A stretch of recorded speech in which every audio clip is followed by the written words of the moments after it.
नाम कीर्तन में, वाणी गायन में, संयम में, कम सोने में, कम खाने में, कम बोलने में, इसमें उत्साह हो, उत्साहपूर्वक प्रपंच वार्ता करने में, प्रपंच चिंतन करने में, भोगों को भोगने में, यह अध्यात्म मार्ग के पथिक का लक्षण नहीं। सबके अंदर इंद्रियों का विषयों के प्रति आकर्षण और उत्साह रहता है, इसी को नष्ट करना साधना है। मना कष्टानि इंद्रियाणि प्रकृतिस्थानि कर्षति, उसी को उल्टा करना है हमको, प्रकृति की तरफ नहीं, परमात्मा की तरफ आकर्षित करना है। तो कमर कस के जब इस मार्ग में तुम चलोगे तो तुम्हें सहयोग मिलेगा, आराध्य देव का, गुरुदेव का बल मिलेगा, और उसी बल से हम आगे बढ़ते हैं। तो मन जिस इंद्री के विषयों का सेवन करने जाता है उस विषय में वो उत्साहित हो जाता है, सब देखो हृदय में, और वही उत्साह दृढ़ चिन्ह बना देती, संस्कार बना देती भोग के, और भोग उपभोग में प्रवृत्त होते होते वो अपने स्वरूप को भूल जाता है, उद्देश्य को भूल जाता है। ऐसा होता है। ततः संकल्प बीजेन कामेन विषयेषु भी विद्धा पतति लोभाग्नौ ज्योतिर्लोभात् पतंगवत्। अब उसका संकल्प पे संकल्प बनता रहता है भोगों का, आज ये भोगा, कल वो भोगेंगे, ऐसा अगर मिले तो अच्छा है, ऐसा भोगे तो अच्छा है। अब वो संकल्प विषय रूपी बाणों से अंतःकरण को बींध देता है, कसक जलता रहता है हर समय, भोगते हुए भी भोग की इतनी वासना बढ़ जाती है कि इंद्रियां काम नहीं करती और तृष्णा बढ़ गई, कितनी दुर्दशा। बोले वो ऐसे नष्ट हो जाता है जैसे पतंगा तेज के आलिंगन करने के लिए भस्म हो जाता है दीपक में या अग्नि की लौ में जाकर के। एवं पतति संसारे तासु तास्वि योनिषु अविद्या कर्म तृष्णाभिर्भ्राम्यमाणोथ चक्रवत्। अब ये चक्र चल गया, भोग भोग से संस्कार, तृष्णा, वासना, कामना, इस प्रकार ये अविद्या और भोग कर्म का तृष्णा द्वारा ऐसे चक्र की रचना हुई कि अब वो संसार में बार बार नीच योनियों में जन्म लेता रहता है और महान दुख प्राप्त करता है। ब्रह्मा से लेकर तृण पर्यंत प्राणियों में, जल में, भूमि में, आकाश में वो बार बार जन्म लेता है, पर वो परमानंद की प्राप्ति नहीं कर पाता है। हे युधिष्ठिर, ये अविवेकी पुरुष की गति है, तुम विवेकवान हो, सुनो विवेकी पुरुषों की गति क्या होती है। जिसने निश्चय कर लिया है कि इस जन्म में मेरा कल्याण निश्चित है, मैं अब मोक्ष चाहता हूं, मुक्त होना चाहता हूं इन भोगों से, मैं भगवत प्रेम चाहता हूं, यह विवेकी पुरुष की चाह है। वेद की आज्ञा है कि यह कर्म करो और यह कर्म ना करो। अतः जो धर्म पूर्वक गुरुजनों की आज्ञा का पालन करने के लिए अहंकार से नहीं, अहंकार शून्य होकर कर्तव्य गुरुदेव की आज्ञा का पालन करने के लिए करता है, अनुष्ठान करता है, वो विवेकवान कहा जाता है। हम जो आचरण कर रहे हैं अपने बल से नहीं कर रहे हैं, अपनी गुरु कृपा से कर रहे हैं। हम जो कर रहे हैं वो हमारा संकल्प नहीं है, हमारे गुरुजनों का आदेश है कि आपको ऐसा जीवन, ऐसी दिनचर्या, उन्हीं के बल से, उन्हीं के आदेश से, तो अहंकार होगा ही नहीं, क्योंकि हम करता ही नहीं है। अगर हम करता होते तो पहले कर लेते। अब जो हमारे द्वारा हो रहा है ये हमारे ऊपर गुरु कृपा है, हमारी लाडली की कृपा है।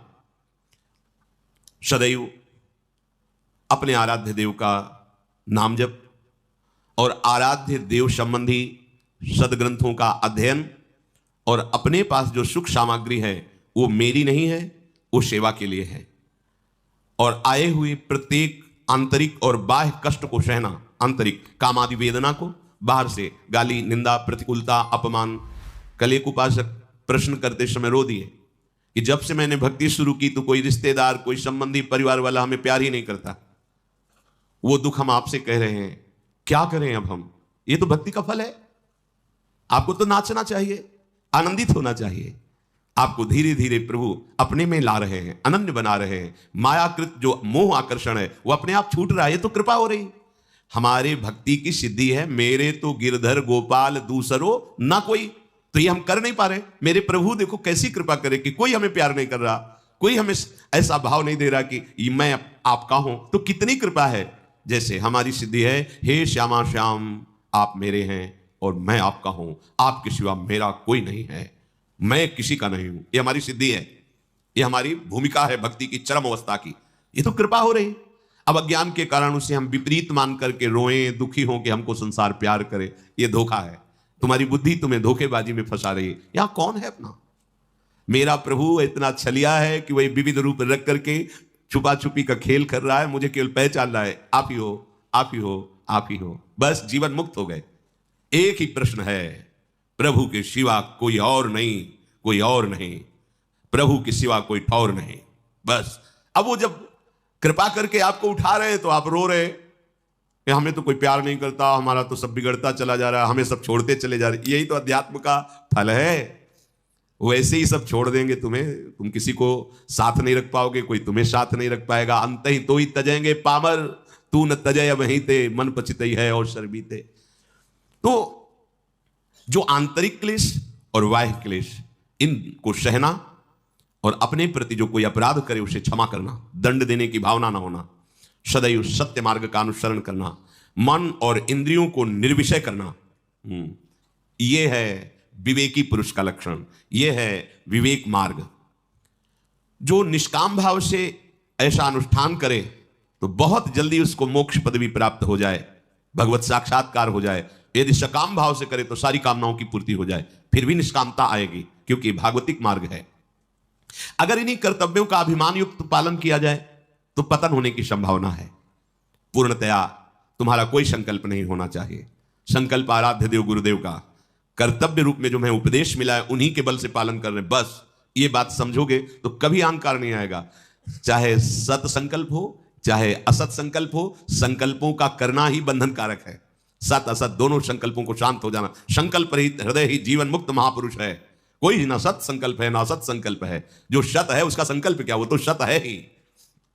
पूर्णतया संकल्पों का शांत हो जाना, इंद्रियों का भली प्रकार से वश में कर लेना, कभी भी किसी को कष्ट ना देने की भावना होना, सदैव गुरु की सेवा और आज्ञा में संलग्न रहना, साधन उपयोगी ही आहार करना, साधना में बाधा ना पहुंच जाए। ये खुद के अनुभव की बात है।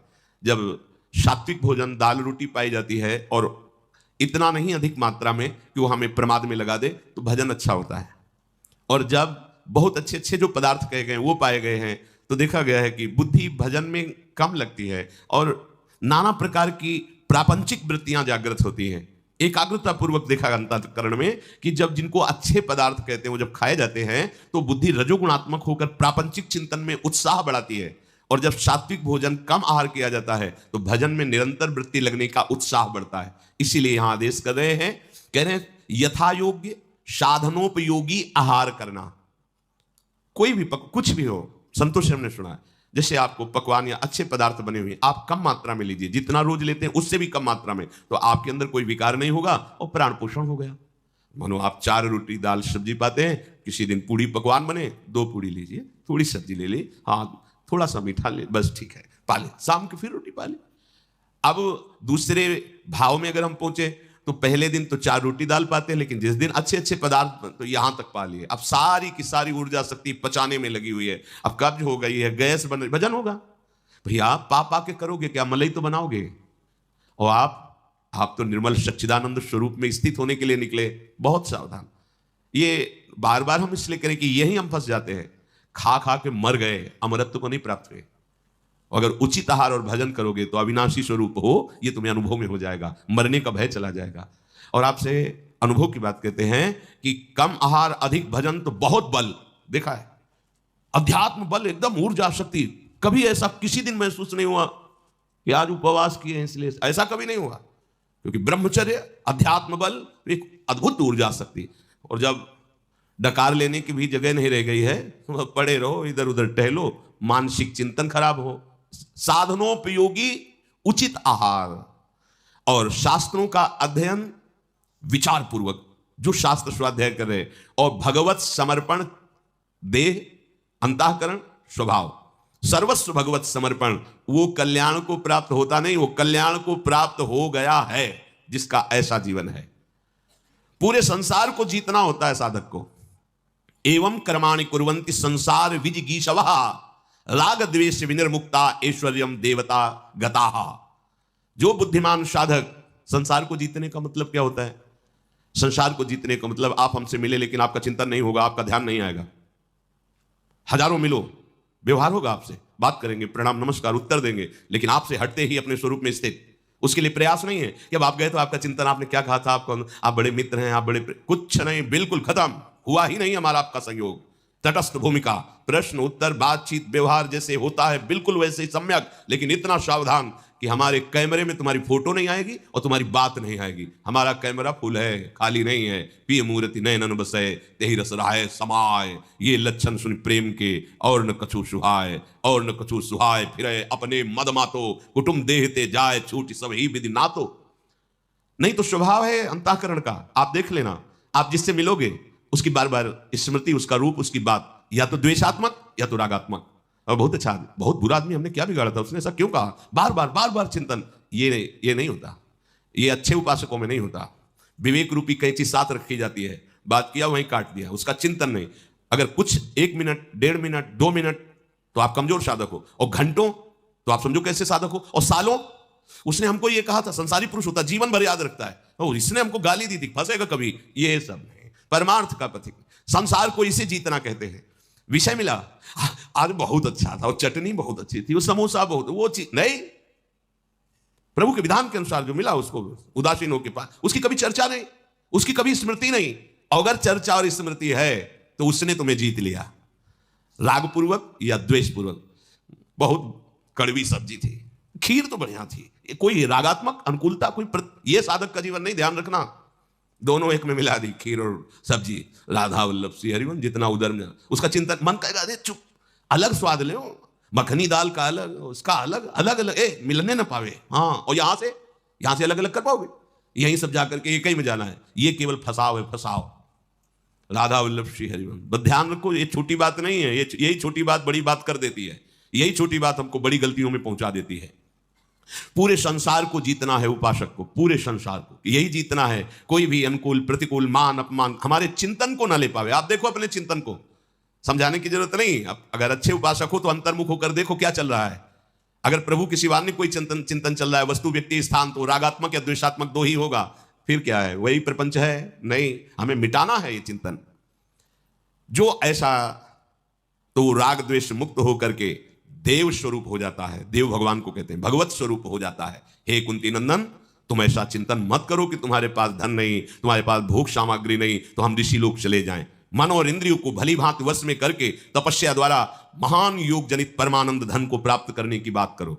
ऐसा ऋषियों ने जो उपदेश किया, तो महाराज युधिष्ठिर ने पुनः सबको प्रणाम करके कहा कि हे ब्रह्म ऋषियों, मैं आपके पालन पोषण की बात सोचकर ऐसा बोल रहा हूं। मुझे धन की प्रियता नहीं है, भोगों की प्रियता नहीं है, पर मैं आप सबका त्याग भी नहीं करना चाहता, पर आप सब भूखे रहें ये भी मुझे, इसलिए मैं आपसे प्रश्न किया कि आप लोग कृपा करके चले जाएं, जिससे हमें यह दुख ना हो कि आपकी हम सेवा। 10,000 ब्रह्म ऋषि धर्मात्माओं में परम श्रेष्ठ युधिष्ठिर ने जब ऐसा कहा तो धौम्याचार्य जी खड़े हुए और मौन रह करके थोड़ी देर विचार किया। फिर ब्रह्म ऋषियों की सभा में कहा, धौम्य बोले, राजन, संपूर्ण सृष्टि के अन्नदाता भगवान सूर्य हैं।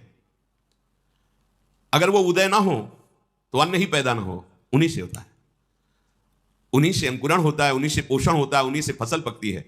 वही जब शुष्कावस्था भूमि में करते तो उसमें बल आता है, वही जल देकर उसमें सींचते हैं। भगवान सूर्य की ही कृपा से अन्न का पोषण होता है। सूर्य तेज को प्रकट करके शुष्क बनाता है भूमि को, और उसमें बल वर्धन करके बीज उगने की शक्ति देता है, फिर जल वर्षा करके अन्न और औषधियों की वृद्धि करता है, फिर अपने तेज से उसी को पका करके प्राणियों के पोषण के योग्य बनाता है। इसलिए अब आप उदास मत हो, मैं आपको एक स्तोत्र बताता हूं जिसका तुम अनुष्ठान करके जो चाहोगे प्राप्त हो जाएगा। धौम्य जी ने आचमन किया और भगवान सूर्य को प्रणाम करके ये स्तोत्र बताया। इस स्तोत्र की बड़ी महिमा आगे वर्णन की गई है कि जिसको धन की चाह हो या संकट निवृत्ति की चाह हो, अगर इस स्तोत्र की कोई चाह न करके गायन करे, सूर्य उदय हो रहा है और आप प्रणाम करके स्नान करके तिलक आदि लगाकर इस स्तोत्र का गायन, तो कभी दरिद्रता नहीं आ सकती, कभी अन्न की कमी नहीं हो सकती। अगर कोई संकल्प करते हैं धन आदि का या संकट निवृत्ति का, इससे निश्चित पूर्ण हो जाता है। धौम्य जी ने आचमन करके भगवान सूर्य को प्रणाम करके ऋषियों की सभा में कहा कि ये स्तोत्र, इसमें 108 नाम भगवान सूर्य के हैं।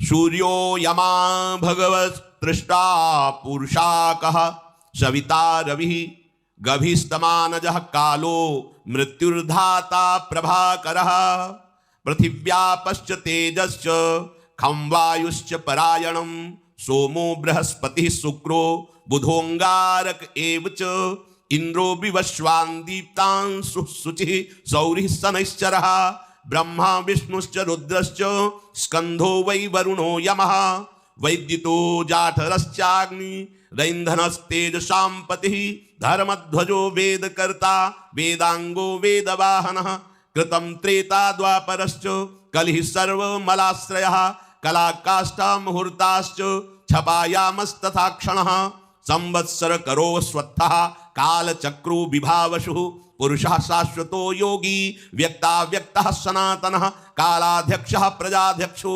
विश्वकर्मा तमोनुदः वरुणः सागरोऽंशुश्च जीमूत जीवनोरिहा भूताश्रयो भूतपतिः सर्वलोक नमस्कृतः सृष्टा संवर्तको वह्निः सर्वस्यादिर्लोलुपः अनन्तः कपिलो भानुः कामदः सर्वतोमुखः जयो विशालो वरदः सर्वधातुनिषेचिता मनः सुपर्णो भूताधिः शीघ्रगः प्राणधारकः धनवन्तरिर्धूमकेतु रादिदेवोदिते सुतः द्वादशात्मा रविन्दाक्षः पिता माता पितामहः स्वर्गद्वारं प्रजाद्वारं मोक्षद्वारं त्रिविष्टपं देहकर्ता प्रशान्तात्मा विश्वात्मा विश्वतोमुखः चराचरात्मा सूक्ष्मात्मा मैत्रेयः करणान्वितः एतद् वै कीर्तनीयस्य सूर्यस्यामित तेजसः नामाष्टशतकं चेदं प्रोक्तमेतत् स्वयंभुवा। ये स्तोत्र सुनाया और कहा इस स्तोत्र का गायन करके भगवान सूर्य को प्रणाम करते हुए आप आराधना कीजिए, आपको जो चाहिए वो प्राप्त हो जाएगा। जो मनुष्य सूर्योदये यह सुसमाहितः पठेत सा पुत्रदारान् धनरत्न संचयान् लभेत जाति स्मरतां नरः सदा धृतिं च मेधां च सविन्दते पुमान्। जो मनुष्य सूर्योदय होते हुए भगवान सूर्य के सामने स्नान आदि अपनी दिनचर्या करके और हाथ जोड़ करके ऐसा स्तोत्र गायन करेगा, वो जो चाहेगा पुत्र धन स्त्री रत्न और भी जो सामग्री स्मृति धैर्य उत्तम बुद्धि सब जो चाहेगा भगवान सूर्य उसे प्रदान करेंगे।